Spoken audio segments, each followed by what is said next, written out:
What if all of a sudden all the colors in your life disappear, leaving only black, white, and some shades of grey? Imagine what will your world look like? Yes, that is how I see things every day. मलाई जन्मिदादेखि नै एउटा rare I disorder छ, एक्रोम्याटोप्सिया. सायद तपाईहरूले यसको नाम पहिला कहिले पनि सुन्नुभएको थिएन होला.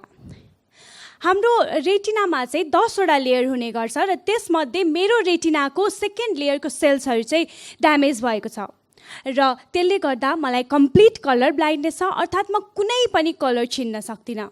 एक्सट्रिम लो भिजन छ, अर्थात् म एकदमै नजिकैबाट मात्र देख्न सक्छु.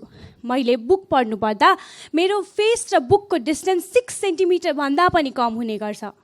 अनि मलाई लाइट सेन्सिटिभिटी छ, अर्थात् मलाई घाममा अथवा ब्राइट लाइटमा आँखा हेर्न एकदमै अप्ठ्यारो हुन्छ. यहाँ यति अँध्यारोमा पनि मैले कालो चस्मा लगाएर बोलिरहेको छु, अचम्म लागिरहेको होला. यो स्टाइल होइन, यो मेरो कम्पल्सन हो. अनि मैले चाहिँ ब्राइट लाइटमा आँखा पुरै खोल्दाखेरि केही पनि देख्दिनँ. I get completely blinded. अनि थोरै खोल्दाखेरि चाहिँ अलिअलि देख्छु, बिकज तलको cells are a little better than बिचको cells. When I say people that I don't recognize any colors, they be like, यो कुन कलर हो, त्यो कुन कलर हो, तिमीले कुन कलरको टी सर्ट लगाएको छौ, थाहा छ तिमीलाई? अनि मान्छे चाहिँ गोरो छ कि कालो छ भनेर थाहा हुन्छ कि हुँदैन? And so on. Relax. I see things. Maybe not exactly like you do, but I see. By the way, मान्छेहरूले चाहिँ चस्मा लगाएपछि उनीहरूको भिजन करेक्सन हुन्छ, जति धेरै पावरको ग्लासेस भए पनि. तर मेरो केसमा चाहिँ मैले चस्मा लगाउनु र नलगाउनुको डिफ्रेन्स भनेको क्लियर र ब्लर भिजनको मात्र हो. मेरो भिजन चाहिँ करेक्सन हुँदैन. अचम्म लागिरहेको होला है मैले कस्तो संसार देख्छु भनेर. मलाई पनि त्यस्तै अचम्म लाग्छ, म बाहेक अरू सबले कस्तो संसार देख्छन् भनेर. म 1 महिनाको हुँदाखेरि चाहिँ मेरो मामु बाबालाई मेरो आँखामा केही प्रब्लम छ भन्ने कुरा थाहा भयो. And they took me to all the available ophthalmologist at that time. अनि त्यतिखेर प्रपर डायग्नोसिस त भएन, तर म 6 महिनाको हुँदादेखि चाहिँ मलाई ग्लासेस प्रेस्क्राइब गरियो र चस्मा र मेरो साथ चाहिँ म 8 महिनाको हुँदादेखि सुरु भयो. I was brought up in a very normal middle class family. सानो हुन्जेल मलाई म डिफ्रेन्ट छु भन्ने कुरै थाहा थिएन. म जस्तो देख्छु म सँगैका मान्छेहरूले पनि त्यस्तै नै देख्छन् होला जस्तो लाग्थ्यो मलाई. मामुसँग बाटोमा हिँड्दाखेरि तपाईँको बच्चा त उभिएर निदाउन लाग्यो भन्ने खालको कमेन्ट्स आउँथ्यो, घाममा आँखा सानो हुने भएको भएर. अनि बाटोमा हिँड्दा उकालो ओह्रालो हिलो अप्ठ्यारो हुँदाखेरि चाहिँ म मामुलाई एकदम क्युट पारामा, मामु मलाई कस्तो हजुरको मुख हेर्न मन लाग्यो, मैले तलबाट हजुरको मुख नै देखिनँ भन्थेँ. अनि म मोटी भए पनि मामुले मलाई मक्ख परेर बोकिसिन्थ्यो. अनि म पनि खुसी हुन्थेँ हिँड्नु परेन भनेर. But that idiotic reason worked for only 3 or 4 years maybe. Life was going great, but then drawing र कलरिङ सब्जेक्ट आयो मेरो लाइफमा. बट मेरो मामुसँग त्यसको लागि पनि सल्युसन थियो. She made me memorise. Sky is blue, grass is green, doors and windows are brown in color. फुलको बिचमा रातो हुन्छ, बाहिरतिर येलो हुन्छ, त्यस्तै त्यस्तै. अहिले त सबै बिर्सी पनि सके. अनि दिदीले सबै पेन्सिल कलरमा नाम लेखिदिन्थे, ब्ल्याक, ग्रिन, ब्लू, पर्पल, त्यस्तै त्यस्तै. And kids in my class were like, oh प्रशंसाई चिटिङ. 6-7 क्लाससम्म हुन्जेल मामुले सबै थोक घरबाटै पढाएर पठाइसिन्थ्यो, तर बिस्तारै त्यो सम्भवै हुन छोड्यो. बुक पढ्दाखेरि 6 सेन्टिमिटरको डिस्टेन्समा राख्नुपर्ने मान्छेले बोर्डमा लेखेको त फर्स्ट बेन्चबाटै पनि देख्ने क्वेसनै आउँदैन थियो. बोर्ड र फर्स्ट बेन्चको डिस्टेन्स जति थोरै भए पनि म बोर्डमा लेखेको केही पनि देख्दिनँ. बट थ्याङ्कफुल्ली मेरो स्कुलको प्रिन्सिपल चाहिँ मेरै दादा होइसिन्थ्यो, विनोद दादा. He was always there to make me realise that I was a special girl and all that I had was enough to achieve everything I will ever wish for. अनि दादा त्यहाँ भएको भएर चाहिँ सबै टिचरहरूलाई चाहिँ मेरो आँखाको कन्डिसनको बारेमा थाहा थियो.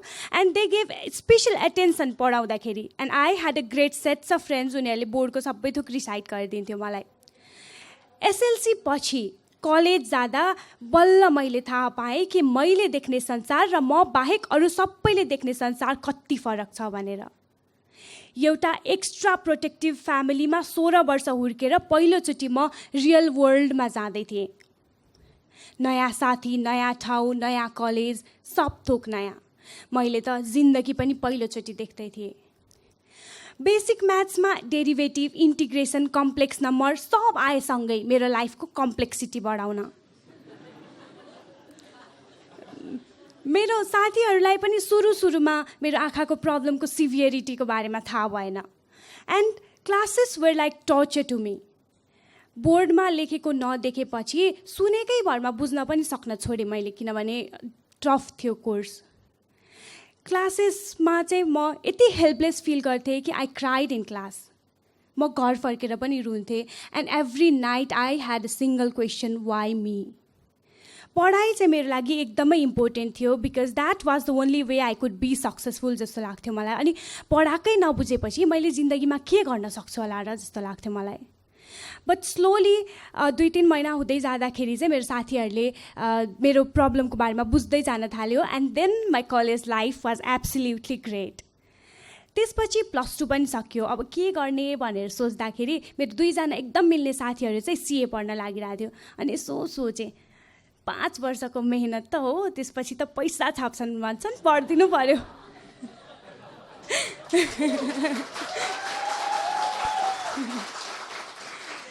मैले सिए सुरु त गरेँ, तर मामुको साथी, बाबाको साथी, चिन्ने सबै मान्छेले एउटै कुरा गर्थे, सिए पढाउनु भएको छोरीलाई यस्तो गाह्रो कोर्स छ, नानीको आँखा यति धेरै कमजोर, नानीलाई मन लाग्यो भन्दैमा हुन्छ, पढाउनु हुँदैन थियो तपाईँहरूले।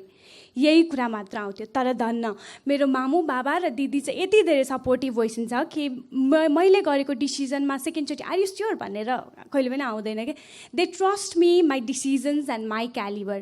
त्यसरी नै मैले अनि आइक्यानबाट सिए पढ्न थालेँ। क्याप 1 लेभल चाहिँ एकदम इजी लेभल हो, अनि त्यो चाहिँ इजिली क्लियर पनि भइहाल्यो। क्याप 2 लेभल भनेको चाहिँ सबैभन्दा टफ लेभल मानिन्छ। सबैभन्दा त होइन, जस सिए कोर्समा टफ मानिन्छ।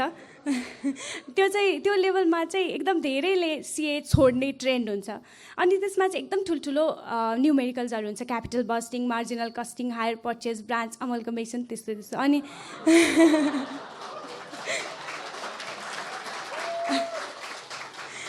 अनि त्यो पढाउँदाखेरि मैले बोर्डमा नदेख्दा मलाई यति धेरै नराम्रो फिल हुन्थ्यो कि मेरो वर्ड्सले त्यसलाई एक्सप्लेन गरेर साध्य नै छैन। But thankfully I had super humans as my friends. उनीहरूले आफूले लेख्नुपर्ने, आफूले बुझ्नुपर्ने, प्लस मलाई बुझाइदिएर बोलेर भनिदिनु पनि पर्ने, all at the same time. अनि आई फिल सो ब्लेस्ड कि मैले लाइफको हरेक फेजमा, स्कुल हुँदा, कलेज हुँदा, इभन सिए पढ्दाखेरि यति धेरै सपोर्टिभ फ्रेन्ड्स र टिचर्सहरू पाएँ। I am very grateful to them. एक दिन चाहिँ के भयो भने, एक्जाम दिएर फर्किँदाखेरि म एक्लै भएँ। Usually my friends are as protective as my family, तर त्यो दिन I happen to be alone. त्यो ठाउँ चाहिँ कस्तो खालको थियो भन्दाखेरि, धेरै मान्छे हुँदाखेरि गाडी रोक्ने, अथवा कसैले हात दिएर गाडी रोक्यो भने रोक्ने। मैले गाडीमा लेखेको डेस्टिनेसन हेरेर गाडी रोक्न सक्नु पर्थ्यो, तर मैले त त्यो देख्दिनँ। अनि म पर्खेर बसेँ। अब त भन्ला कुनै गाडीले, नयाँ बाटो भक्तपुर, नयाँ बाटो भक्तपुर, अब त भन्ला भनेर बसेको पनि 1 घन्टा भइसकेको थियो। मेरो एकजना साथीलाई चाहिँ म थाहा थियो त्यहाँ एक्लै छु भनेर, अनि उसले फोन गरी मलाई, म लिन आउनुपर्छ भनेर। मैले बल्ल गाडी पाएर गएको मान्छेलाई कसरी आइज भन्नु। मैले पढ्दैन भनेर फोन त राखेँ, तर I felt so worst about my self. त्यो बेला त्यही बाटोबाट कति धेरैवटा गाडी गए। अभियसली त्यो मध्ये धेरैवटा नयाँ बाटो भक्तपुर जाने नै थियो, तर मैले आफ्नो लागि एउटा गाडी पनि आफैले चढ्न सकिनँ। जिन्दगीमा के नै गर्न सक्छु होला र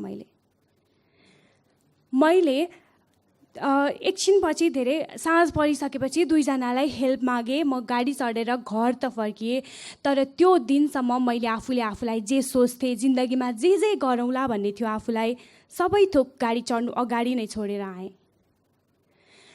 हेल्प अगाडि नै मागेको भए त हुन्थ्यो होला, तर I wanted to be independent. मलाई अरूले जस्तै सबै काम आफैले गर्न मन लागेको थियो, but I failed. The more I knew world, the more I started feeling humiliated about myself. I hated myself because I was never a cool kid. I hated myself because I was never a part of fashion conversations.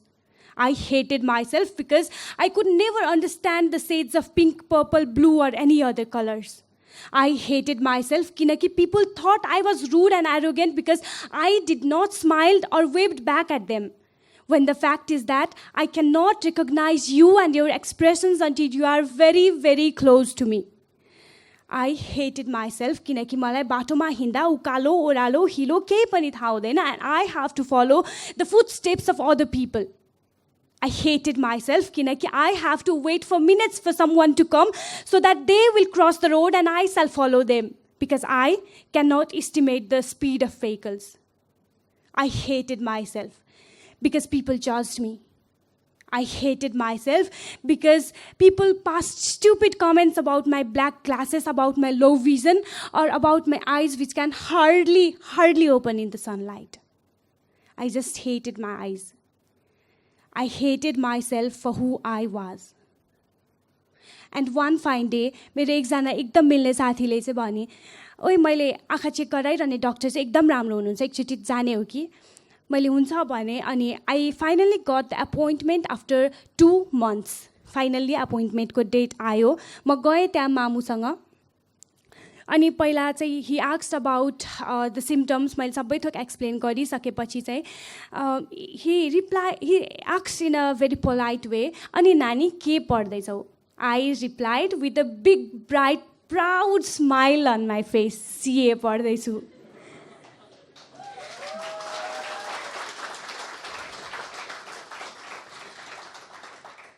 A minute of silence and what he replied changed my life. He said, CA, that was the worst decision of your life. I was shocked. I broke down. म रोएँ त्यही. I had never cried in front of my mother explaining how bad I feel about my eyes. किनकि I know I am her strength and she is mine. तर त्यो दिन I cried like never before. मैले मेरो जिन्दगीको 2 years CAमा invest गरिसकेको थिएँ and 2 years is not a joke. यही कुरा मलाई अरू मान्छेले नभनेको पनि होइन. But he was a doctor, a very, very well-known professional doctor. अरू मान्छेहरूले भन्दाखेरि चाहिँ मान्छेहरूको कामै हो नि भन्दै गर्छन् भन्ने सोच्थे. But this time it was different. He was a doctor and he is suppose to know things better than me of course. मामुको स्कुटी पछाडि बसेर म क्लिनिकदेखि घरसम्म रुँदै गएँ. मामु मलाई बाटोभरि सम्झाइराखिसकेको थियो, डक्टरको कुरा ठिकै हो नि नानी, नरो न, कोर्स गाह्रो छ, आँखा यति धेरै कमजोर छ, तर he doesn't know your past performances. मामु मलाई बाटोभरि सम्झाइराखिसकेको थियो, तर मेरो आँसु रोकिने नाम नै लिएन. त्यो दिन म घर गएर सोचेँ, does anyone have right to जज me? I am a complete human being and मेरो आँखाले मात्र त मलाई डिटरमाइन गर्दैन नि. इनफ्याक्ट त्यो दिनसम्म मैले आफूलाई कहिले राम्ररी एक्सेप्ट नै गरेको थिइनँ. मान्छेहरूले मलाई परबाट केही देख्यो भने देखेँ कस्तो राम्रो है भनिदिन्थे. त्यसै परबाट बुक पढाए जस्तो गरिदिन्थे. I acted like I saw everything expecting my life to be easier. तर now was time to change. अब मैले आफ्नो लागि स्ट्यान्ड लिन सक्नै पर्थ्यो. I felt that yes, I have a disorder, but that cannot stop me from being successful. In fact, doctor was right. He was absolutely right. But I was different. Just a little different. त्यो दिन I committed myself. मेरो आँखाको कारणले मेरो dreams, मेरो choices, मेरो success केहीलाई पनि फरक पार्न दिन्न म. I will never choose an easy path just because I have a rare eye disorder. Instead, I will choose the hardest path and I'll prove myself. I committed that day.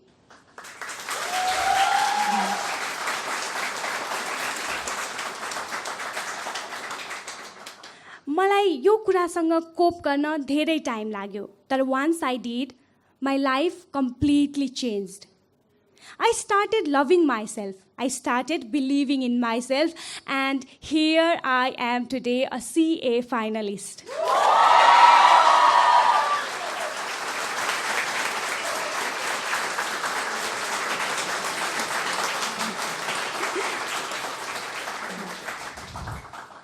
मैले त्यो tough मानिने CAP 2 level clear गरेँ and I am doing my articleship at Kuber and company.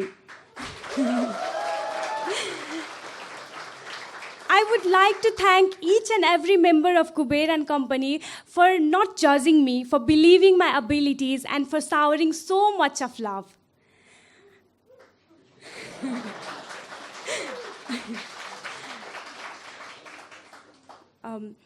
मैले बिस्तारै मेरो आँखाको प्रब्लममा पनि beauty खोज्न थालेँ. When I walk, म हिँड्दाखेरि मेरो फ्यामिली, फ्रेन्ड्स, रिलेटिभ्स जोसँग भए पनि they hold my hand so that I don't trip over the stones. अथवा देशे बिस्तारै है हिलो छ, बिस्तारै उकालो छ, अब बाटो क्रस गरौँ. त्यो हात समाइमा, त्यो भनाइमा I feel so much of love and care. I feel like a princess. And believe me, being loved and cared by so many hearts is the most beautiful feeling in the world.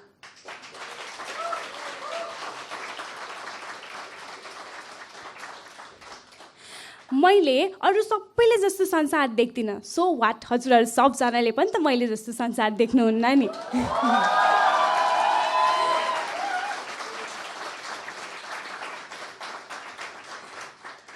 मेरो diagnosis चाहिँ 2 महिना अगाडि इन्डियामा भयो. मेरो treatment चाहिँ संसारभरि कहीँ पनि हुँदैन रे. बट मैले मेरो लेन्सेस चाहिँ 1 महिना अगाडि पाएँ. एन्ड त्यो लेन्सेस लगाएपछि that was the first time I saw myself clearly in the mirror.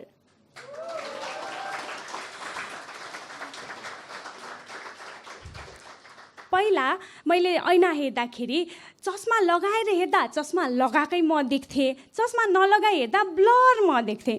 तर that was the first time I saw myself clearly and that feeling, that was beautiful. I felt so special about myself. हरेक मान्छेले आफूलाई पहिलोचोटि हेर्दा कहाँ त्यति खुसी महसुस गर्छन् होला र. Let me tell you one more thing why I feel special about myself. I bet you cannot count the stars that you see in the sky, do you? But I can. किनभने म त्यति थोरै stars देख्छु.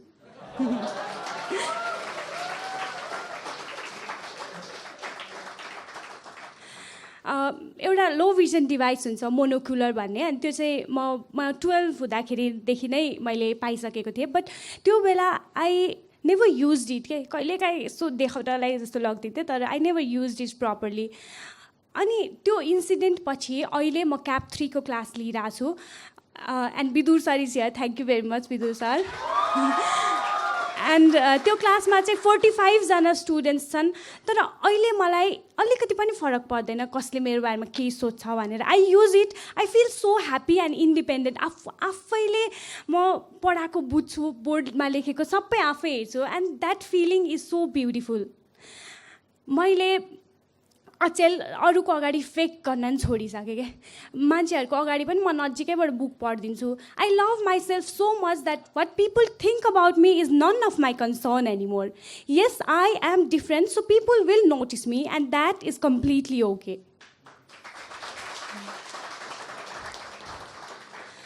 I would like to thank each and every individual in my life who has supported me and who has loved me for who I am.